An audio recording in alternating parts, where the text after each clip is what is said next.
Vamos a seguir con esta serie de videoclases. Hoy ya estamos avanzando, digamos, a paso agigantado. Ya estamos en el final de gobierno de Rosas, que es donde dejamos la última vez con el segundo gobierno de Rosas, para ver la Confederación de Urquiza y para ahí ya partir para las presidencias históricas, que lo vamos a hacer hoy. ¿Sí? Ya para la próxima clase comenzar con lo que es la generación del 80 y llegar así hasta, hasta donde nos encontramos actualmente en el programa. Bien, nosotros vamos a ver hoy cuál fue el accionar de Justo José de Urquiza. Nosotros ya vimos igual en el otro video que Justo José de Urquiza va a formar el ejército grande y con eso va a terminar con las ansias de poder de Rosas y va a terminar, digamos, con esta cuestión de no repartir, va a empezar a solucionar el problema que existía en torno a la repartición del dinero de la aduana y en torno a la federalización de la provincia de Buenos Aires y a la unificación del territorio nacional y el dictamen de una constitución nacional. Para tener un país, primero hay que hacer una constitución nacional a la cual adhieran todas las provincias que quieran formar ese país. ¿Por qué una constitución nacional? Porque la constitución nacional establece quiénes son los ciudadanos y quiénes pueden ser elegidos, es decir, organiza todo. En la constitución está la organización del poder y la organización, digamos, de las personas que están dentro del territorio donde se ejerce ese poder. Sin esto, no puede existir ningún país. Y a esto, a la unificación nacional, se negaba Rosas, digamos, porque para unificar la nación lo que las otras provincias pedían era que Buenos Aires comparte el dinero de la aduana, principalmente eso. Buenos Aires no quería compartir el dinero de la aduana, era muchísimo dinero, no veía la razón por la cual compartir con todos. Pero este era el principal problema, digamos. Por eso no pudimos tener un Estado argentino hasta 1880. Urquiza va a formar el ejército grande y en 1852, como dice acá el 3 de febrero, enfrenta a Rosa y triunfa en los famosos campos de Caseros, ¿sí?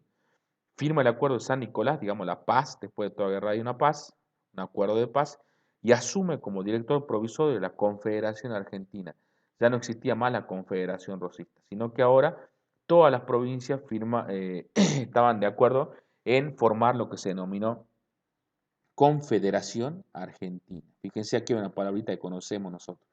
Nosotros tenemos un sistema federal no confederado de gobierno. ¿Esto qué quiere decir? Una federación, digamos, está compuesta por partes que eligen formar parte de una unidad político-administrativa grande y que no pueden salirse después. ¿Sí? Por eso nosotros tenemos federalismo. Todas las provincias eligieron formar parte de la República Argentina.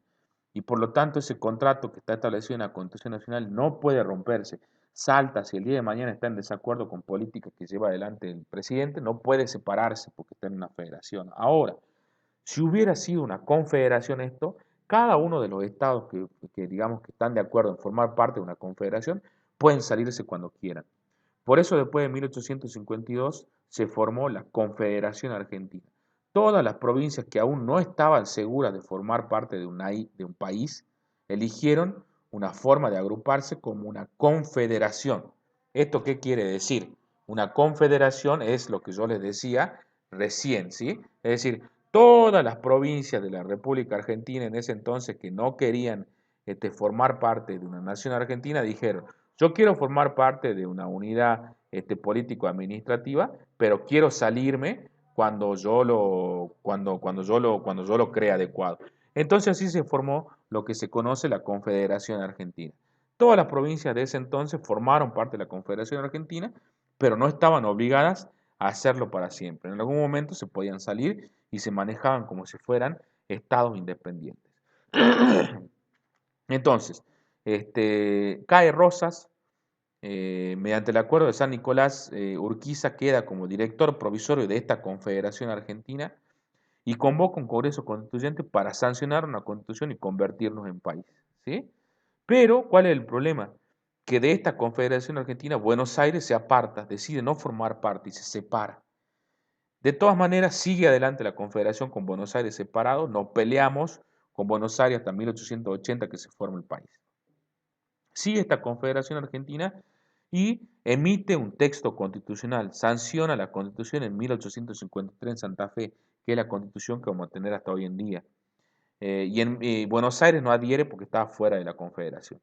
En 1854 es elegido el primer presidente constitucional de la Confederación Argentina y va a gobernar entre el 54 y el 60, con la capital en Paraná. Fíjense ahí, como Buenos Aires estaba excluido porque no quería formar parte de la Confederación, Urquiza, ya con una constitución que regía para esta Confederación, es el primer presidente constitucional de la Confederación Argentina, no de nuestro país recién nace en 1880, para el periodo del 54 al 60. De 1854 a 1860, Urquiza es el primer presidente de la Confederación Argentina. Y esa confederación tenía capital en Paraná, en Entre Ríos. Este, Buenos Aires se había separado y seguía en guerra, digamos, con la Confederación Buenos Aires contra todas las demás provincias. Y en 1851, digamos, Urquiza triunfa en la batalla de Cepeda. Cepeda y Casero eran donde siempre se peleaban, digamos, las fuerzas de Buenos Aires, las demás provincias. En 1859 derrota a Mitre, firma el Pacto de San José de Flores y en el 60, reorganizada su provincia, es electo gobernador para el periodo, ¿sí? Y ya en 1860 empiezan las presidencias históricas, Mitre, Sarmiento y Avellaneda, que van a ser lo que van a crear las instituciones que luego van a posibilitar que se forme el Estado Nacional Argentino en 1880. Es decir, que en las presidencias históricas se va a ir unificando el territorio, se van a eliminar los ejércitos provinciales, este, se van a empezar a hacer la nueva innovación en transporte, en comunicaciones, ¿sí? Es decir, se va a ir preparando la Argentina para que se forme como Estado en 1880. Eso vamos a ver un poquito ahora. Este periodo, el periodo, digamos, luego de la Confederación de Urquiza, de la Confederación Argentina, van a ser denominadas la presidencia histórica, entre el 62 y 1880. Hacia 1880, como yo le dije, ya queda creado el Estado Nacional Argentino como lo conocemos hoy en día. Y la constitución, digamos, y la unificación territorial ya es aceptada por todos. Sin embargo, entre 1862 y 1880 vamos a tener tres figuras principales, que son Mitre, Sarmiento y Avellaneda, que como yo les dije, van a ir allanando el camino para que en 1880 el Estado argentino pueda surgir. Este, como le dije, Mitre, Sarmiento y Avellaneda, entre 1862 y 1880. Este proyecto, digamos, el proyecto liberal de la nación liberal, quería unir el país, limitar los poderes, es decir, dividirlos, reglamentar la relación entre las personas, hacer un reglamento, quiénes pueden votar, quiénes pueden ser elegidos, y tener la libertad como principio fundante, ¿sí? El liberalismo económico y político. Eso era principalmente el proyecto liberal que van a empezar a construir las presidencias de Mitre, Sarmiento y Avellaneda. Para lograr esto, tenían que primero reorganizar, pero vamos a decir organizar la nación, ¿sí? Porque no había nación todavía que había sido organizada, por eso no hablamos de reorganización. Hablamos de organizar la nación. ¿Esto qué quiere decir? Establecer bien quién va a votar, quién va a ser elegido, establecer bien, digamos, el tema de los códigos penales, de los códigos comerciales, establecer también las divisiones político-administrativas de las provincias, establecer cuántas autoridades iban a haber, presidente, vicepresidente, cuántos senadores, cuántos diputados por provincia, si íbamos a tener la figura de un gobernador, de un intendente, de jefe comunero, etcétera. Todo eso tenía que estar organizado a nivel nacional, ¿sí? Y también la integración territorial. Habían muchos territorios que antes llamaban desiertos, pero en realidad estaban poblados por pueblos originarios que llegaron antes que ellos. Pero para la gente de este entonces, digamos, los pueblos originarios eran una molestia. ¿Por qué? Porque no estaban acostumbrados a vivir como franceses o ingleses, entonces los tenían que eliminar. Y por eso se habla de la campaña del desierto de Julio Argentino Roca, que fue un genocidio que mató un montón de personas de pueblos originarios. Al mismo Juan Manuel de Rosas, cuando fue a hacer su campaña en el desierto entre 32 y 35 al sur de la provincia de Buenos Aires. Es decir, quedaban varios focos, principalmente acá, en el Chaco, de resistencia aborigen. Sí que en realidad ellos querían formar parte del país, pero la gente que estaba en el poder en ese entonces nunca los vio bien a ellos, ¿sí? Inclusive hasta hace poco se utilizaba indio como insulto, ¿sí? Aborigen como insulto, porque nunca se los vio bien a ellos. Y entonces, ¿qué tuvieron que hacer hacia 1880? Tuvieron que exterminar mediante guerras a la resistencia que quedaba de los pueblos originarios. Como así también exterminaron, persiguiendo y asesinando a los denominados caudillos, ¿sí? Este, el que se me viene a la memoria ahora es el Chacho Peñalosa, digamos, uno de los últimos asesinados por el Poder Central de Buenos Aires, pero así como él, hay un montón de paisanos que defendían las lógicas, digamos, las lógicas de acción de su localidad o de su comunidad que fueron asesinados solamente por pensar diferente a Buenos Aires, al poder centralizado. ¿Sí? Es decir, que todo este proceso de unificación e integración territorial se llevó adelante no sin derramamiento de sangre. Eso tienen que tener bien en claro. No fue un proceso pacífico, sino más bien fue un proceso violento que terminó con la vida de muchísimas personas. ¿Sí? Pero bueno, así fue y así se llevó adelante el tema de la pacificación y de la integración del territorio. Este, la presidencia de Bartolomé Mitre va a ir de 1862 a 1868. Bartolomé Mitre va a ser el principal representante porque acá ya empiezan a surgir los partidos del partido autonomista, ¿sí? Después vamos a tener, perdón, de los nacionalistas. Después vamos a tener a Valentín Alsina también como representante de los autónomos. Ya vamos a ver porque de la conjunción de todos estos surge el Partido Autonomista Nacional, que va a ser el primer partido conservador de la República Argentina que va a hacer llegar al poder a Julio Argentino Roca. Pero primero vamos a ver qué hizo Bartolomé Mitre para llegar hasta 1880 con digamos, con todo organizado para que la Argentina empiece su derrotero. Debía resolver, digamos, el tema de la unidad nacional controlando los alzamientos del interior que se oponían al poder central, ¿sí? Porque lo consideraban injusto, digamos, era un poder centralizado donde Buenos Aires decidía todo como lo hace hasta el día de hoy. Por supuesto que la provincia no iban a estar de acuerdo. Entonces Bartolomé de Mitre tiene que sofocar todos estos levantamientos, como yo les dije, con asesinatos, con guerras, etc. Aquí tenemos la guerra de la Triple Alianza, que lo vamos a ver en la próxima clase porque es un tema muy extenso como para verlo junto con esto.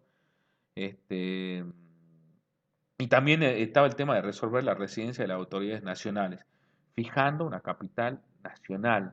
Si recuerden, la Confederación Argentina, de la cual Urquiza fue presidente, la tenía en Paraná, y eso implicaba que se federalizaban los recursos de Paraná.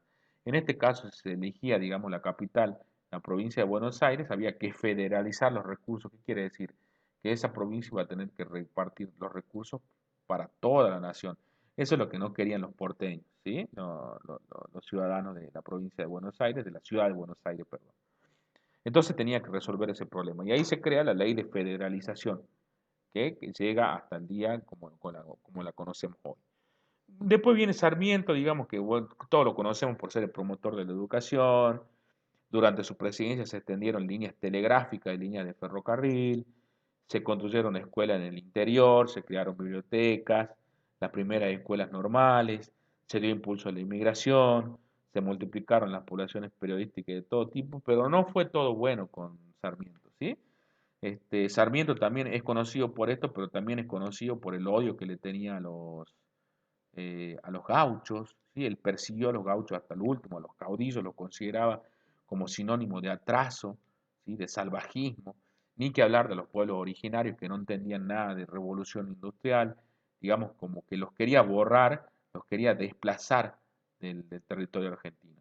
Él junto con la generación del 37, digamos, no va a ver nunca con buenos ojos como señal de progreso a los pueblos originarios, a los gauchos. Este, por esta razón también es recordado Sarmiento, ¿sí? Inclusive cuando él se va, tiene un breve periodo de exilio este, a Chile. Desde ahí también es el responsable de exterminar a todo el pueblo araucano en Chile, a través de publicaciones de diarios del ferrocarril, etcétera, así se llamaban los diarios, y bueno, a través del pensamiento, digamos, de supremacía eh, inglés y francesa, este, se, se rechazaba la idea de los pueblos originarios y de los gauchos.